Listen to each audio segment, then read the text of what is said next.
ದೇವದೇವನ ಮನವ ನಿಜದಿ ಒಲಿಸುವ ಪರಿಯ, ದೇವದೇವನ ಮನವ ನಿಜದಿ ಒಲಿಸುವ ಪರಿಯ, ಕಿವಿಯಲುಸಿರಿದ ಮೆಲ್ಲ ಅಂದು ಬಸವಣ್ಣ.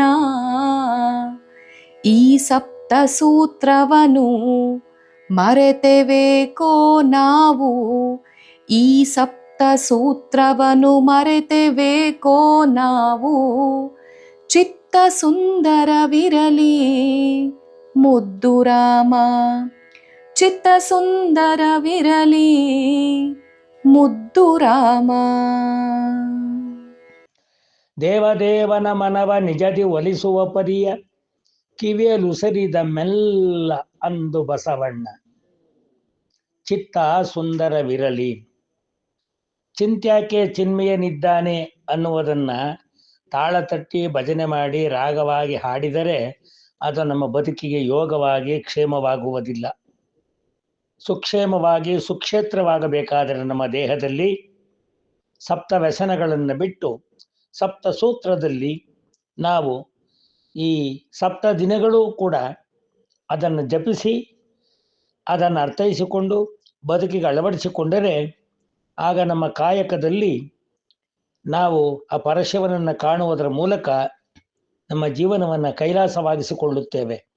ಅದಕ್ಕೆ ಬಹುಮುಖ್ಯವಾಗಿ ಆ ಸಪ್ತಸೂತ್ರಗಳು ಯಾವುದು ಅನ್ನುವುದನ್ನು ನಮ್ಮ ಜಗಜ್ಯೋತಿ ಬಸವೇಶ್ವರರು ಅವತ್ತೇ ನಮಗೆ ಅನುಗ್ರಹಿಸಿದರು.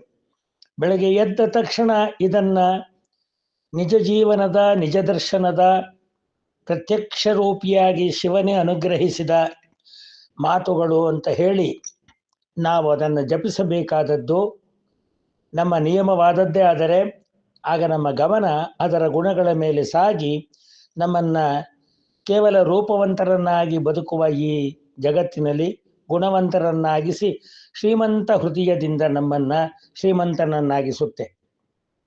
ಜಗಜ್ಯೋತಿ ಬಸವಣ್ಣನವರು ಕೊಟ್ಟ ಆ 7 ಸೂತ್ರ ಯಾವುದು ಅನ್ನುವುದನ್ನು ನಮಗೆ ಗೊತ್ತಿದೆ.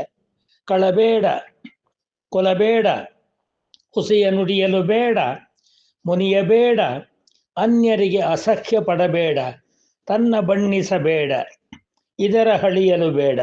ಇದೇ ಅಂತರಂಗ ಶುದ್ಧಿ, ಇದೇ ಬಹಿರಂಗ ಶುದ್ಧಿ, ಇದೇ ಕೂಡಲ ಸಂಗನ ಒಲಿಸುವ ಪರಿ ಅಂದರು. ಇಂತಹ ಒಂದು ಪರಿಯನ್ನು ತಿಳಿದು ನಾವು ಅದನ್ನು ಮರೆತು ಕಿರಿಕಿರಿಯಾಗಿ ಕುಳಿತಿದ್ದೇ ಆದರೆ ನಮ್ಮ ಮನಸ್ಸು ಅವಿವೇಕಿಯಾಗಿ ಬಿಕಾರಿಯಾಗಿ ಬಿಡುತ್ತೆ. ಅದರ ಬದಲು ನಮ್ಮ ಭಗವಂತನ ಈ ಸಪ್ತ ಗುಣಗಳನ್ನು ಕೊಟ್ಟ ಬಸವಣ್ಣನವರ ಈ ಬೆಣ್ಣೆಯಂತಹ ಮಾತುಗಳ ಮೂಲಕ ಮಥನ ಮಾಡಿ ನಮ್ಮ ಹೃದಯದಲ್ಲಿ ಆ ಚಿಂತನೆಯ ಮೂಲಕ ಚಿದಂಬರನ ದರ್ಶನ ಮಾಡುವುದಕ್ಕೆ ಸಿದ್ಧರಾದರೆ ನಮ್ಮ ದೇಹವೇ ದೇವಾಲಯ, ನಮ್ಮ ಜೀವವೇ ಈಶ್ವರ, ನಮ್ಮ ಬದುಕೆ ಕಾಯಕವೇ ಕೈಲಾಸ, ನಮ್ಮ ಜೀವಭಾವವೇ ದೇವಗುಡಿ ಅನಿಸುವುದಿಲ್ಲವೇ? ಯೋಚಿಸಿ.